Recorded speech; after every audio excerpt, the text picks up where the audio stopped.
Hey everyone, welcome back. If you watched the first video, it was me grooming Moray outside. I hope that some of the bathing tips that I provided with you helped you out with some of the things that you might be challenged with at home with your own dogs. This video is going to be pertaining to the drying process. I'm going to go over a few tools that I use right now. You might use the same tools, you might use different tools. In different countries, we have different things. These are some things that I'm very familiar with, and the things that I utilize pretty much every time I groom, and a variety of breeds. So a pin brush here. This one is very beautiful. I hope you can see that. It was actually a prize at a show. Moray, who I'm grooming, her mother won that, and it was gifted to me by Marilyn, who owns her mother. I believe Deanne Reiser painted that. It's beautiful. I love it. I have 3 different brushes, so you can see a little bit size difference. Pin length can be different.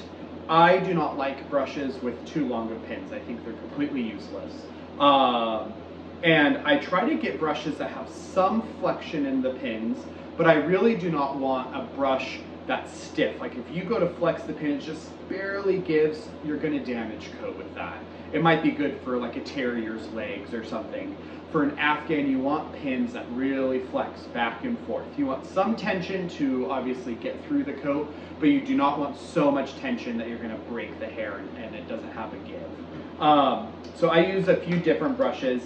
And one thing that I've learned over time, everyone's going to have a preference of brand, so I never really give out brands. I try to talk about the feel. One thing that I've noticed for me, I'm a pretty strong guy. I'm 6 feet tall, almost 200 pounds.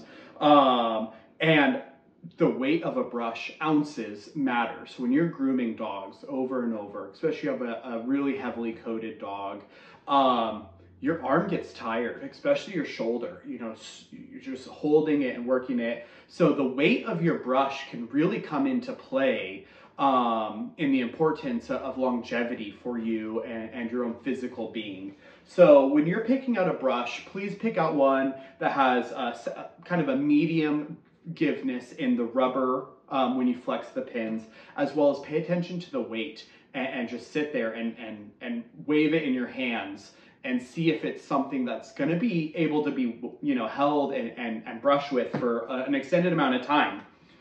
It'll really save you in the long run if you can identify those things when you're picking your brush. The second type of brush I use are pin brushes. And again, I use 2 different sizes. This is a very cheap brand off of Amazon. I don't even know the brand's name. But again, I found when I flex these pins, the pins flex really well. They do have a little bit more rigidity in the rubber. That's what gives the pins flex. It's truly the rubber that it's mounted in. I want my pin brushes a little softer, and I do have some that are a little more firm if I need it. And I'll go to the slicker brush if I need to use that. There's some people I know out there in the world who would chastise me for using a slicker brush on an adult Afghan's coat. And I believe if you're a good enough groomer, you can use any tool and be good at it without damaging coat. So it's up to you and your level of grooming, your expertise in grooming. If you're confident in this without damaging coat, it's okay to use it. If you're a newbie, try to use it on maybe a pet that's not showing. Coat doesn't matter as much to gain that experience. You will learn by feel and also by hearing the coat itself on if it's going to be able to withstand what pressure you're giving it with your pin brush or your slicker brush. So those are typically the brushes that I use. The next thing I use is a comb. I hope you can see this. The one that I like, it actually has, the majority of the tines are a little bit wider. I'm going to try to get closer, sorry. I'm pretty new at this videoing thing. So the wider pins are a lot more helpful.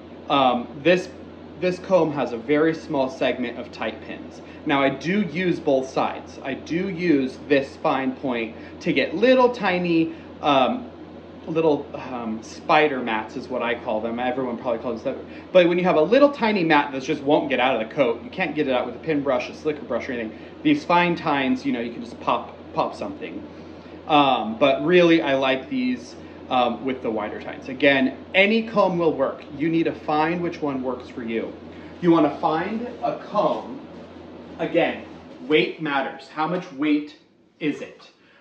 Because I'm a really big guy, I have really big hands. And so I like these big, fat, rounded ones on the top. I really like the thickness of it, and I can kind of wrap my fingers around it to hold it without, you know, causing too much strain. I don't like the ones with the fine top. Now, if you have smaller hands or just a different shape, arthritis comes into play. I have a Bouvier friend that has pretty bad arthritis, and she actually uses a comb that has a wooden handle on it because she can just hold that better than the small part of a comb. So find what works for you.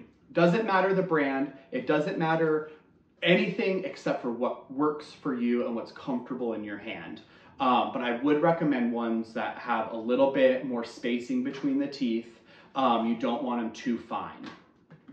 Now, I always keep with me when I'm just brushing are a pair of scissors. So these are my go-tos. I just love these scissors. They're 6 or 8 inch curves. I don't scissor Afghans, but we sometimes will need scissors to get through a mat. And I'm going to show you a way to get through a mat with scissors without cutting the mat out. We're not pet groomers. We're not just getting rid of coat, right? We're saving and preserving coat. But I have a feeling Moray might have some matting in her chest or under her armpits that I might need to split. So I might use these. These are like, God, it's maybe only like 3 inches of actual blade. They're really short, straight scissors. I hope you can see those there versus these longer ones, which is a slight curve. I just love these. They're just really, really wonderful. Neither one of these scissors were extremely expensive. I want to say these curves were maybe around $100, $125, somewhere in that neighborhood. These blue ones were actually a gift to me. And so I've had them both for a long time. These curves are just a great weight for me, and they fit my fingers really well. So when you're picking scissors, work with a professional. Maybe at a dog show, or if you go to like grooming expos, look at them. Again, I always find weight matters in your fingers. When you're scissoring, I do a lot of different breeds, and so if you want to get a nice curvature on a dog or something, you don't want these big heavy scissors that you're straining to get that curve as you're scissoring around. So a nice lightweight scissor to me is really important as well. If you can tell, most of my tools, I take weight into consideration, especially if you're grooming a lot. So I don't particularly use these every time I'm doing, just a brush out on an Afghan, but I do keep them on me as a tool. I actually use like a little pouch. I've had this for years since I was a tech. I was a vet tech for many years, and so this was one of my things. I don't like the pockets on most of my smocks. They just don't sit well with me. So I mostly use this little thing here. So I'm just going to kind of set myself up, and this little thing, I like it because I can kind of plop it right on the top of my leg. It's not, I don't have brushes and combs stabbing me in the gut as I'm working. This is just a neat little pouch that I've used for a long time. I'm going to set a couple of these tools back on my little station back here. If you notice behind me, I do have a little mirror, so when I have the dog standing, especially I do a lot of grooming of Bouviers as well, and so when I have them standing, I want to be able to look across the room in a mirror, the same as like a judge would or something, and I want to see the outline. So I always have a mirror set up. This one is just a temporary one, and a kind of a temporary grooming room in my house. I'm going to be building a new one as money comes in, I have kind of a workstation back here. I have kind of different brushes, and here's one that I was talking about, like long tines. This one I think I wanted to show, and you can see the tine length between the two. This to me is absolutely useless. Now I see a lot of people who use them. Obviously the manufacturer makes them because they sell. I particularly dislike these. I prefer these shorter ones. I think an inch, maybe maybe just over an inch long. These are at least 2 inches. But again, please find what works for you and what fits your grooming needs, not necessarily what my grooming needs are. That would be my biggest advice to you. And so the dryer I'm using, this is my dryer. I use a brand called Flying Pig. For one, it's really cost effective. So depending on how much money you want to spend on all the equipment that you use, this is a really cost effective because I do different breeds, or I have some Afghans that are shaved and some that are in drop coat. This arm pops off really easily, and it might pop off in the video. I apologize if it does. But it also has a hose that you can just connect a hose to. It acts as a force dryer as well as it acts as a stand dryer. It has different heat settings, so it has no heat, low heat, and high heat. Here in the south, with a lot of humidity, I have a dehumidifier running here in my grooming room. But depending on the heat level, I might have to drop the heat off. But if I have a dog that's a little wetter than I want, I'll have to turn the heat up. Or if a dog is getting too dry too quickly, I turn the heat off. So those are things that I'll talk to you about in this video, and see what works for you and what area you live in. I moved here from the West Coast, the Southwest particularly, very dry climate. I could leave a wet Afghan outside for about 20 minutes and it would be dry. And I didn't like that because I need the moisture in the coat. Here, it's so much more humid, especially in the summer, that, you know, I might need the heat to get rid of the moisture. So wherever you live, it's going to be a little bit different than what I do, but hopefully the different settings and different things that I work on will help you out in your area as well. One thing that I learned a long time ago with drying Afghans was it's not always about the velocity and power of the actual blowing mechanism you're using. There's a lot of stand dryers out there, and people think like, I gotta blast this dog out. It's not true. So there's actually a variant nozzle on here, so you can turn the velocity up and down. I typically use it on the higher velocity, but sometimes you'll see me, I'll come up and I'll slow it down. Again, like I talked about outside in the tub, it's about precision. It's about like working in an effective area. So if you just have air, you know, the hair blowing all over, you can get lost in it and things like that. So sometimes turn your velocity down a little bit and you can, you know, focus on one single area of the coat to get a mat out, to get debris out, you know, or I know people that live in areas with a lot of ticks and stuff, like sometimes for just things like that, where you need to be able to see in a focused area, turn the velocity down, allow the hair to separate, and then you can see exactly what you're looking at and working with. So those are a few tips to start off. I'm gonna grab Moray and I'll throw it up here on the table. I do have a hydraulic table. So mine's a foot pump one, you know, it just jacks up and you can drop it down. I always drop it low for my dogs. This is at the lowest setting that it can go. And I have a little stool. I used to stand all the time, and that's why I got the hydraulic table. So that way I could raise it up. I'm a really tall guy, so I could raise it up and I can stand, and sometimes I do that if I want to stand. And so like this is at a nice level. I'm tall and I can still brush and be here with the dog. But I do have a little stool that I really like. It's a comfortable stool. And so I kind of have the table most of the time at the height where my legs just fit under the table. I can still sit up and groom the dog. So let me grab Moray and begin. So you can see she's still wet, and that's good. I don't want her too dry. Her top knot got a little drier, and that's okay because it's not matted or anything, so I'm fine with that. I think I told you earlier, I do lay my dogs down. I'm going to set the table at the height that I want, so I just hold on to them. Sometimes I'll throw like a kennel lead or something, but I'm not going to today because she'll just lay down. So I typically just scoop them up in my arms. I'll kind of show you on this side. You know, I scoop them up, and because I'm stronger, I can just lift them and lay them down. If you're more of an obedience person, you can teach them to sit, lay, and then roll on their side. This really helps me a lot. You can see here like how matted she got. just from me being so sick and not being able to get to her for a few weeks. But you know, hopefully we'll be able to work all that out pretty easily. So I just ask her to lay down gently, you know, just a little pressure right there. Now this is really good. I start this as a puppy. I don't like take an adult dog and be like, lay down. It's all about the finesse and teaching them that it's okay and relaxing. I have this is actually a suit. It's made out of towels, and it's a full body suit, so they can dry really well in this if you prefer to use that. I use it sometimes as a pillow. Some of my dogs like to have a pillow, some of them don't. I'm gonna scoot her down on the table. Take a bit. And I sit with my body on their spine. So for me, it's an easy way to keep them from rolling off the table.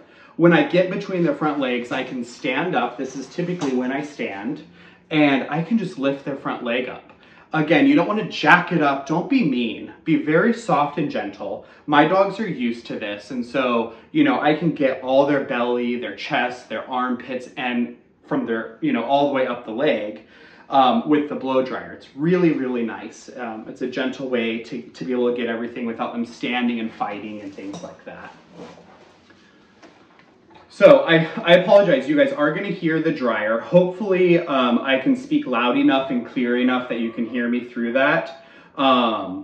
So I apologize if some of my words get a little diluted, but I'll try to raise my volume up. That's why I have the headphones on. These are supposed to be noise canceling on both ends, but you will hear the dryer.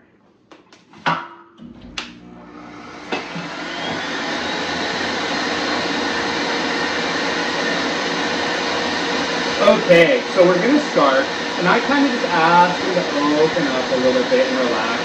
This particular girl is not the best on the table. She likes to curl up in the ball. I call it, you know, grooming a folding chair.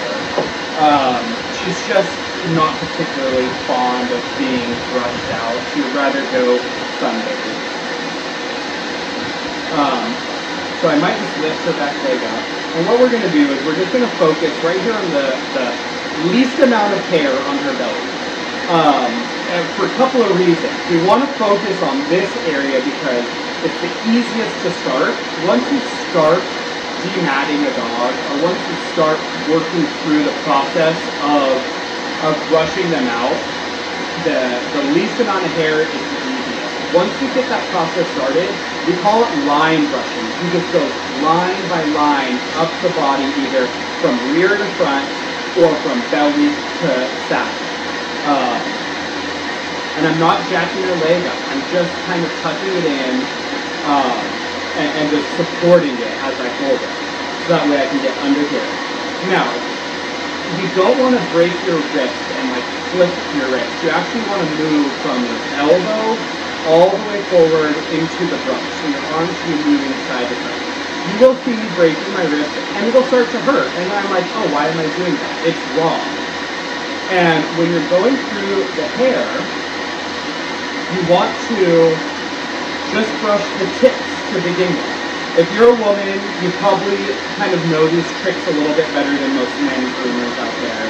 But you just want to get through the tips of the hair, and you're just going to do a little pull and lift your brush. Plant your brush, pull, lift your brush. You don't want to just rip through it. You're going to take coat out. So you really want to take your time, and you're just going to brush as much as the hair will allow you to brush. If you feel that it's getting caught, you lift the brush out and you start over. And with this method as well, not only can I get the belly, but I can get the inside of the opposite leg. So this is really going to reduce the amount of time you are grooming a dog, is by being able to get both sides of the leg this way, letting them just hang out and sleep. I don't know if she wants a pillow or not. But this is the kind of a good moisture that you want in the coat too. You want them a bit wet. I have no heat on right now. I'm just allowing the heat in the room. I have the air conditioner set to 73. So the air conditioner heat, this heat, and the humidity we have This is no heat on the dryer is necessary. Now, if you're working and you're working on the belly, pull the rest of the coat back towards the spine.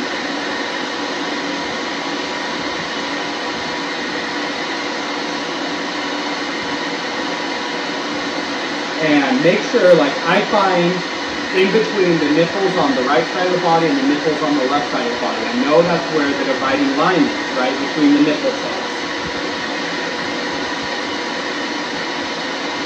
And I'm going to brush whatever direction the hair wants to blow with the blower. Let the blower, the dryer, work in your favor. Let it open the hair and work on that hair the way it's going. And it's just going to start separating. Your brush is just gliding through it. If you hit a stop, if you hit a mat or a tangle, pull the brush out and reset it.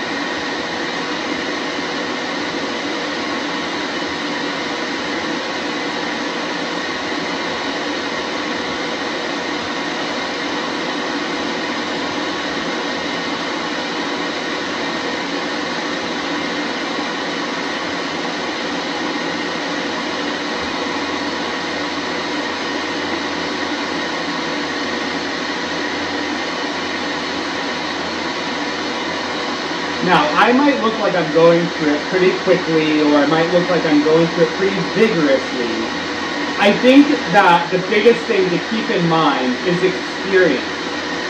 How much experience do you have as a groomer, and how much experience do I have as a groomer?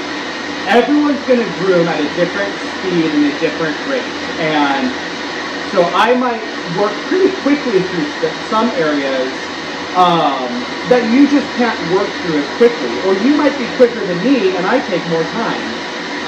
I really try hard to just be patient. I take my time with grooming as just an experience with my dogs. If you are a professional groomer and this is your job, I understand, you know, you can't take as much time with every dog. But please remember that, you know, if your clients are paying for your time to demat a dog, learn how to properly do it. If all you can use is a clipper and scissors and you don't know how to use something as simple as a brush, then don't take those clients on. It's really unfortunate how bad some situations can get because groomers take on the wrong clientele. But I really hope if you're watching these videos, it's because you want to learn and get better at coats like this. So take that for what you will. And here I can see, it's hard to see in the video, I don't think you can see it. There's just a little mat, and it's so loose, I can just pull it right out. You can see it drift away. So that's the point of this. It's not to rip the hair out what's all in your brush. It should literally be slipping out of their coat. Whatever little mats they have dropped coat and it's bound up inside their coat, you know, that's the mat that's just going to slide right out.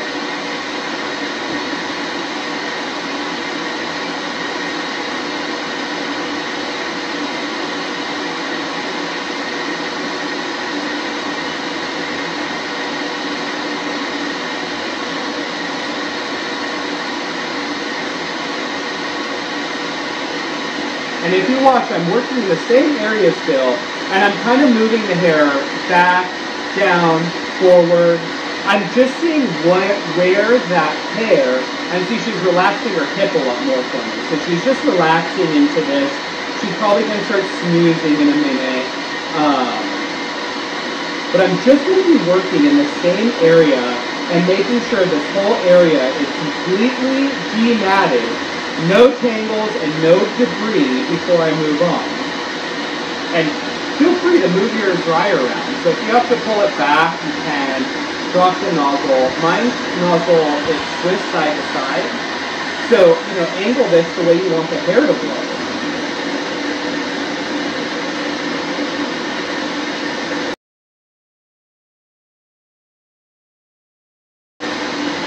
So I have the belly side done, and so now I want to kind of come into the flank.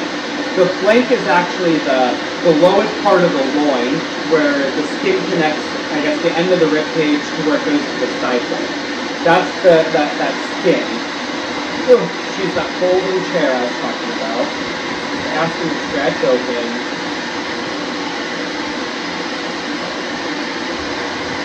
And this hair, I'm just going to start brushing it from the base out. Now, I might use the slicker brush. The reason I changed from the slicker brush and the pin brush is the width of the tines. Like I was talking about with the comb, a comb has wide tines and tight tines. The pin brush, the tines are wider. A slicker brush, the tines are closer. So for some of this, I just need it to get in and be able to separate them.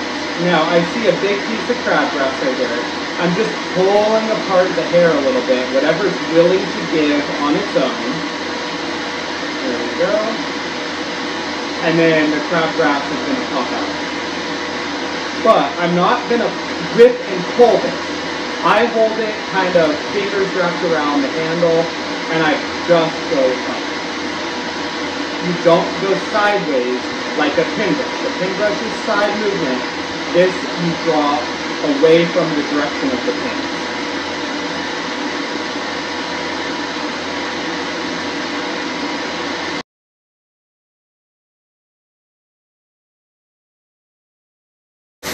And she has a pretty good tangle and it's wrapping from side to side. So what I'm going to do is, instead of using the brush, just use your fingers. Your fingers are great tools.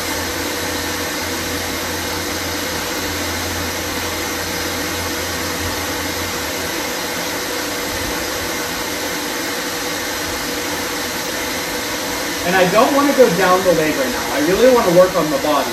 But the part of the hair that kind of connects to the flank, that connects to the side coat, is important to work out as you're kind of going through. So I'm actually really working on the hair up on the very top of the stifle as it's going to the flank. And you can see, the more we're on the table, she curls up into a ball. So some dogs, I know, like her, when I do a maintenance bath, sometimes I'll just let her stand because she normally doesn't take a long time. Right now, I know because of her coat condition, it's going to take a longer time. I'm going to lay her down. But here you can see where the coat here, I don't know if you can see this, it's just a big mass. And it's bleeding into the flank. Now there's still some of that debris in here. And then there's some of it is a tighter mass. But like that debris, I literally just pulled it very gently with my finger. That's the whole point of having moisture still in the coat.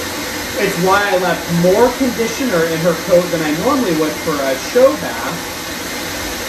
And it's why I'm going to use different tools, is to help separate these things, use the airflow like I did with the HydroSurge pump. The pressure from the pump helped push stuff out. Now the pressure from the dryer is what's going to help push stuff out.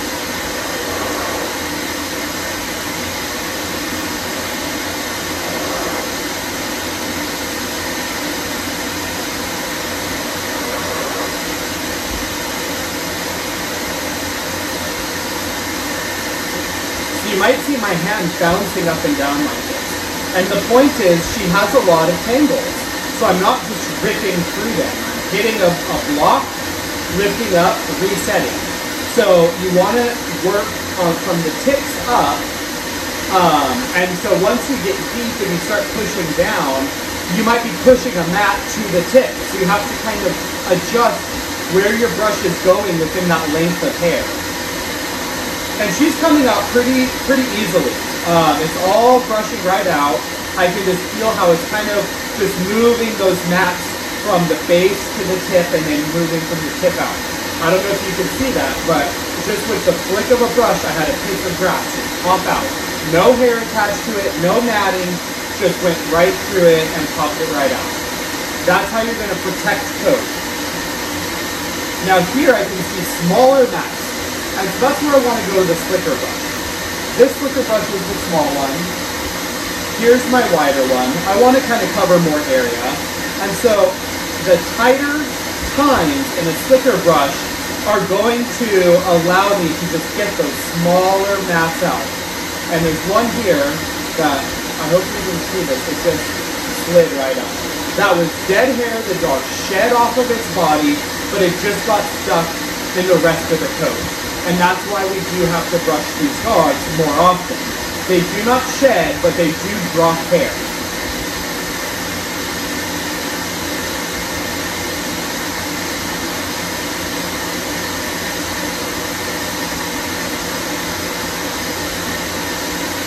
And you might not be able to see it, I hold hair.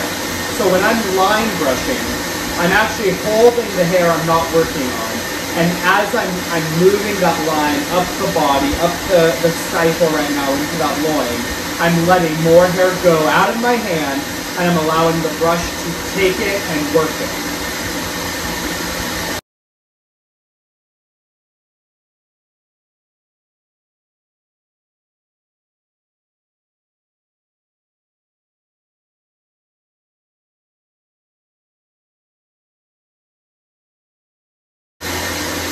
Now, I'm going to use a comb, and that's because I have one area where there's a mat, and it's dead hair, that's all it is. But the dead hair has wrapped itself around good hair. It's too small to actually pull apart with my fingers. So what I do is I drop one of the times, literally the very last time on the comb, I put it right in the base of that mat, and I use my fingernails to pull it apart. And that you'll feel the dead hair kind of pop. And then you can go back through and either use the comb to push it to the end of the hair, and you can see it just pop right out. So that's dead hair that got wrapped up around good, healthy hair. And then I can go back to the pin brush once I kind of pop those bigger ones out. She's probably going to have quite a bit of that in her coat right now because she hasn't been done in a few weeks. You can see she's not in pain, she's not irritated with me back here, so that's a good sign. This you can see, that's all just dropped coat, that's pretty normal, especially since she's in season. Females in season are going to be dropping a lot more coat than say a male would be because they don't have a season. When a female goes into season, they're essentially telling their body to get ready for puppies. So to get ready for puppies, they drop coat, especially on their belly, to get rid of the hair for the puppies to nurse.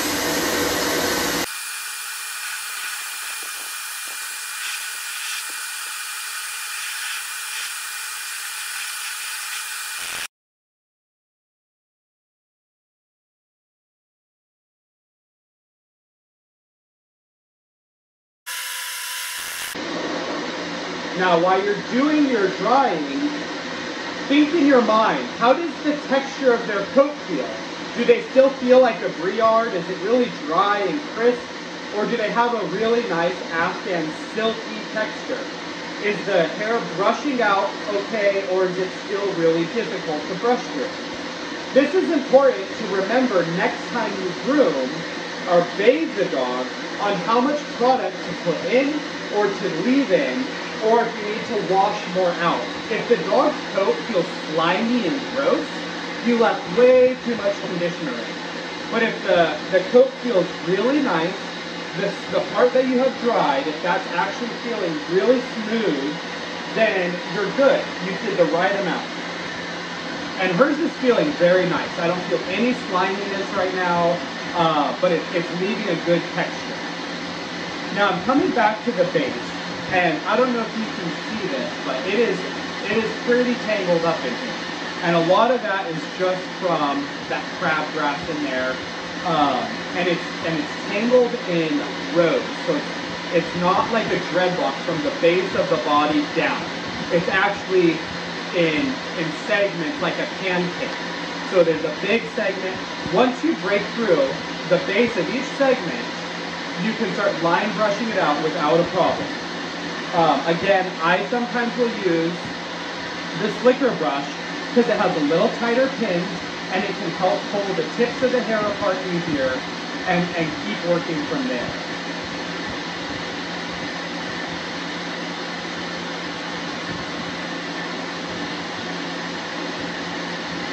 And I just ask her to open her body a little more, and she'll start to do it, and she like curls up into a little ball. That's how she likes to sleep in her crate. She's kind of a cuddler one.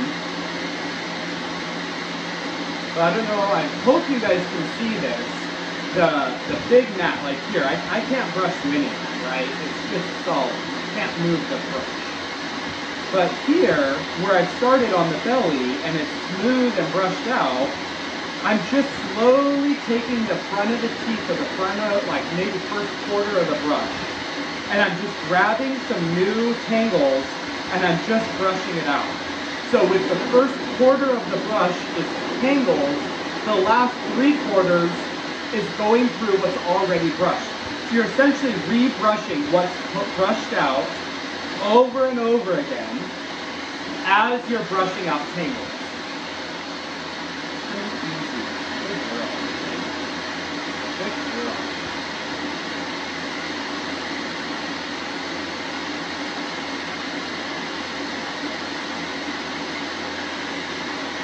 And you can see I'm moving up. You know, this is definitely going. It's not like she's so matted that she has to get shaved. I guarantee if I took her to a pet groomer, they would have said that it's torturous to groom her and that they would have to shave her. So that's the difference between an experienced groomer with a drop coat and someone who I think is inexperienced with a drop coat. I'm going to pull this dryer up. Now you can start to see this hair is just really starting to open up, and it's blowing around.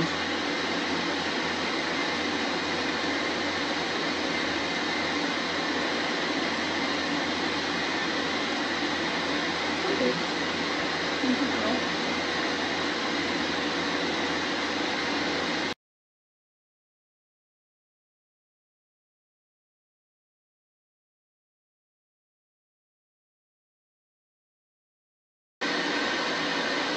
So here I'm kind of holding hair, and I'm using the brush to pull it apart with my fingers on one side and the brush on the other.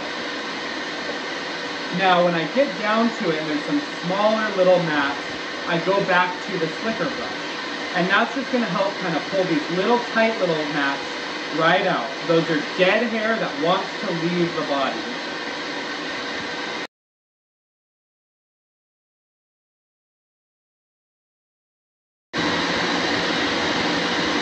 I have a beard, and so I get a lot of hair sometimes that gets wrapped in my beard, so I apologize if I'm touching my face a lot. So here, I hope you guys can see this. There's a tangle. It's kind of running up right here. And so what I want to do, it's not on the body, and it's not on the tips. It's just hair that's got bound up from being wet and dry in the yard. So just take it with your fingers and just pull it apart very gently. It will just, with all the conditioner in her coat, it will just separate. This is going to be a lot easier than using the comb or the brush or the slicker, any of those things.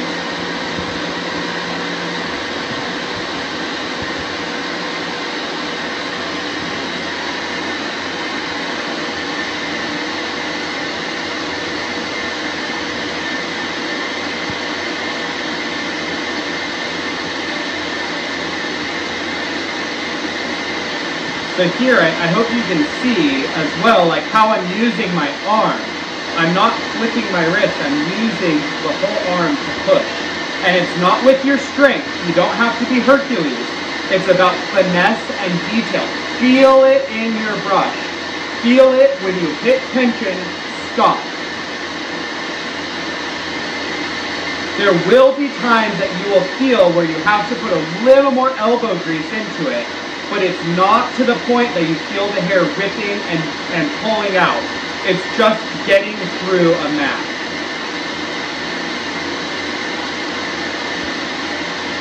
So you can see it's been 43 minutes since we started, but that's tools and all.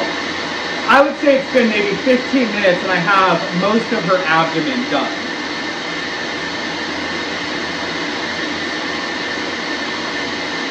Again, holding with one hand, using your brush to just open up the hair, and then once it's a little more open,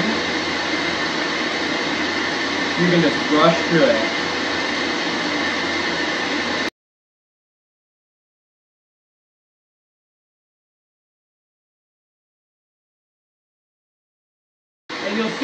tangles around, and that's where I try to find an opening. Wherever you can find an opening, like I found right here, and where it's bleeding into tangles, I kind of was opening and separating things out so I can kind of create an opening. Or I found an opening, and then you just draw in little by little and start separating the hair.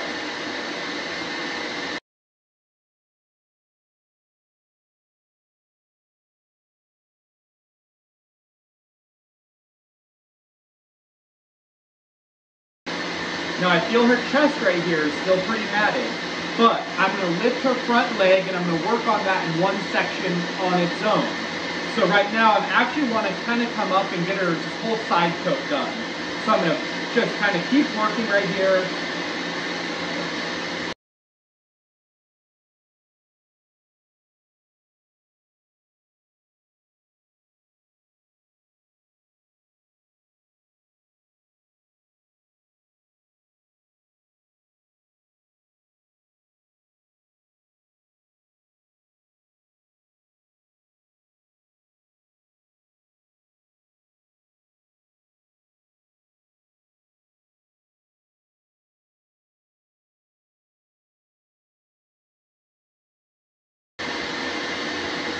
So right here at the armpit, there's a lot of debris. This is where I felt outside. A lot of debris and a lot of hair that's just bound up in that debris. So I'm using my very small, the small size of the slicker brush. And I'm just teasing the tips of that mat. And I'm just pulling the tips apart. And then as the tips come apart, I'm working closer and closer to the body. I'm removing that debris, but I'm not taking chunks and I'm not pulling hard. I'm just separating the tips.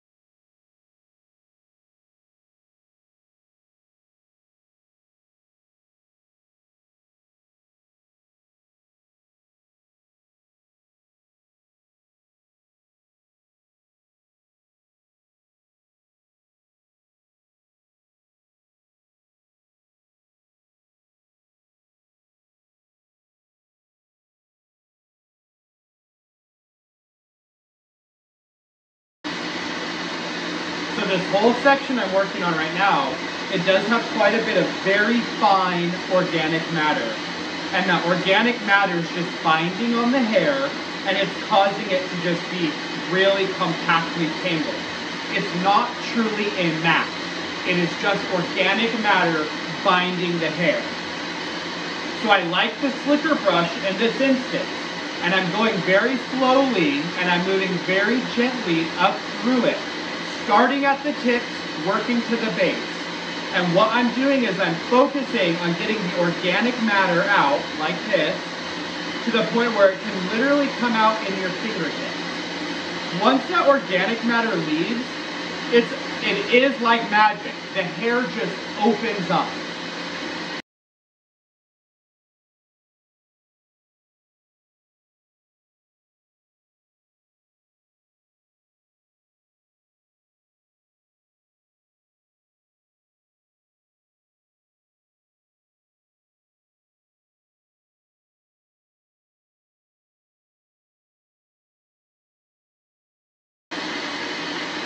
So right here, I don't know if you can see this or not, I have the comb in it. This is just one of those flat mats. It's not really a mat, it's just kind of dead hair wrapped in there. And I'm just going to take the last tine or two of my comb, and I'm just going to kind of pull it apart with my finger. Hold it, pinch it with this hand that's stationary, and then use the comb to gently just pop the loose stuff out, and then you'll get the mat, the little mat will just eventually drop right out, leaving no broken coat, no torn up hair, and you're not ripping hair out. that was just the part of the coat that was already dead and blown off their body.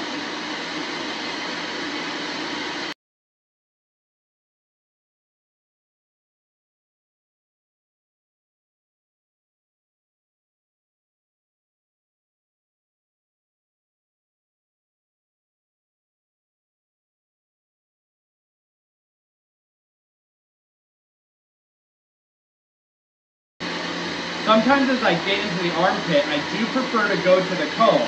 The reason I go to the comb is you have so much control because you have so little teeth.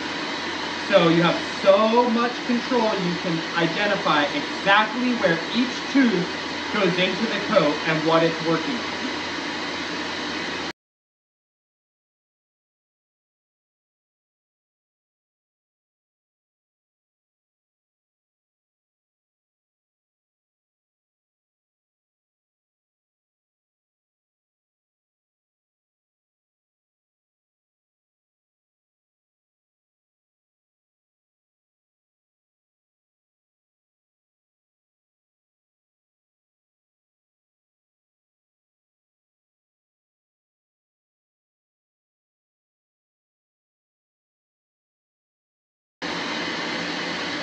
So now I have everything through the top part of the armpit all brushed out, going into the shoulder, the front of the shoulder.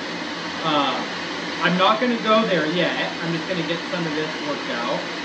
Here's another stick. I'm going to find the right end to pull it out.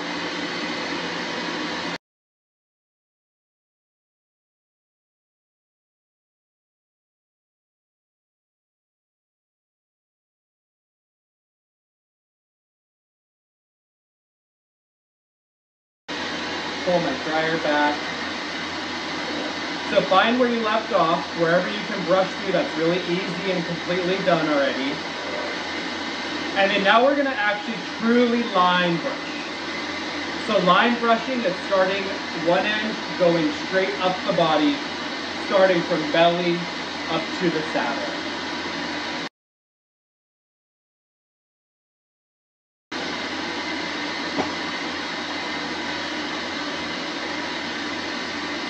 I try to hook their front foot over the edge of the grooming table. Sometimes doing that, it'll just create the gravity of their foot hanging over will keep them from wanting to draw their elbow in. Especially with someone like her who, she's not fighting me, she's just the type that likes to be curled up in a ball. But this is really, really going to help when she's stretched out, that I can just go front to back. And as I go front to back, I'm drawing down little bits of hair and just going through it.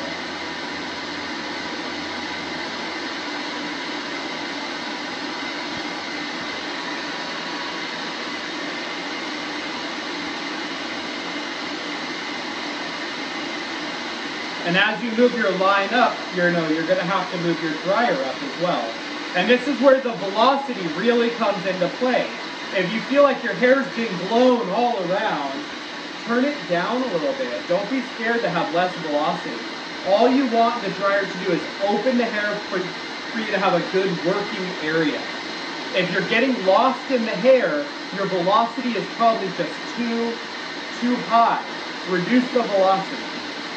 So even though I just turned it to about halfway in my dryer, it's still opening the hair enough, and I'm able to separate everything perfectly fine to where I don't need the velocity so high.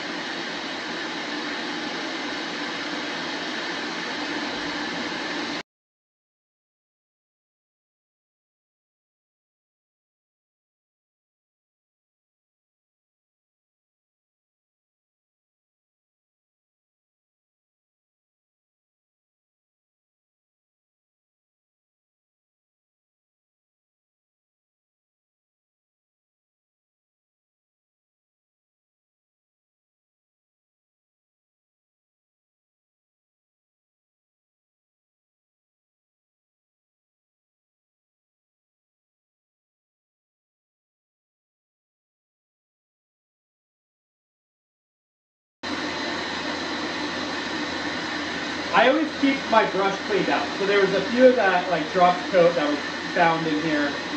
keep your brush cleaned out throughout your process. When you're done grooming, you shouldn't have half your brush full of hair. Keep it cleaned out throughout the whole process.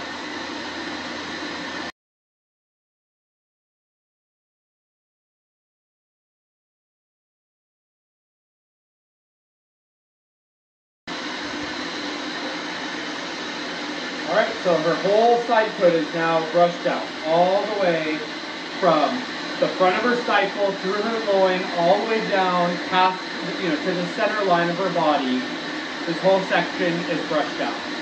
It's not a fast process, as you can see. It takes time, it takes energy, and it takes diligence. This breed is that. The Afghan Hound is a breed of patience. So remember that in your grooming.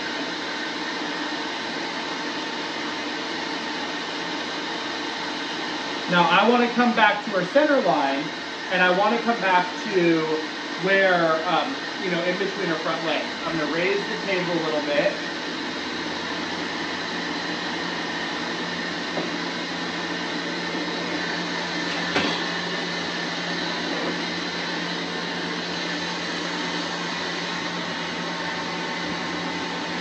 And I'm just going to let her relax her arm against my forearm.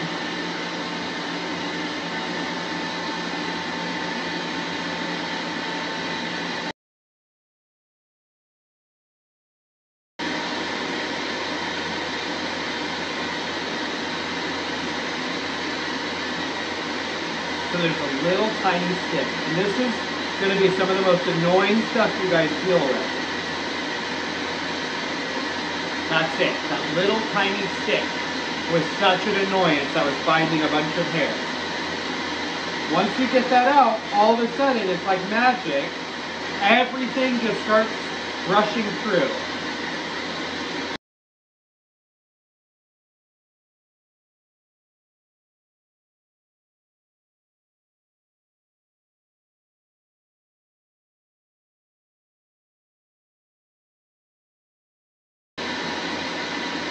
She must have grabbed one big stick and it got into her coat right here, and it just wrapped around a bunch of hair, and it caused all that problem. And now as I'm working through it and getting that one little, all the broken pieces of that stick, it's all just brushing out really easily. And I can see her eyes are shut right now. Her arm is literally just dead in my arm.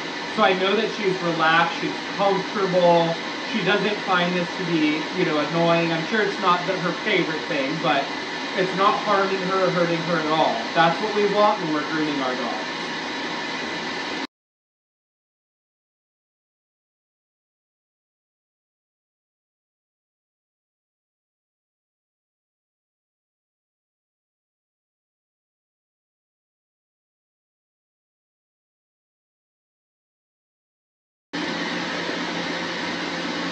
Sometimes, their arm will get tired from being held up, so just let them relax again.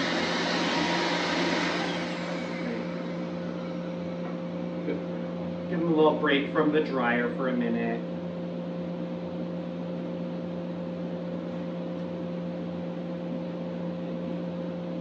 All right, there you go.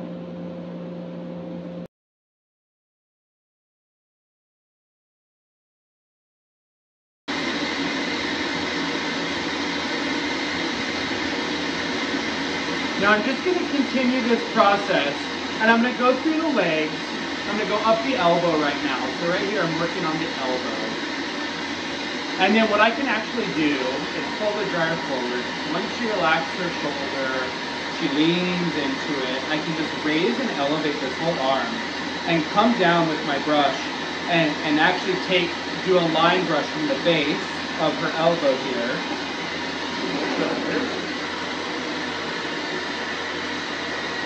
To take it, brush it up, and then you can just work your way down. And that's how you're going to do the front leg, is you're just going to work your way from the base up to the toes. And again, she's just dead weight in my hand. So I know she's relaxed. I know that this is not bothering her. If I feel her pulling and struggling, just let her arm go. Just let her relax. Sometimes they might get a cramp.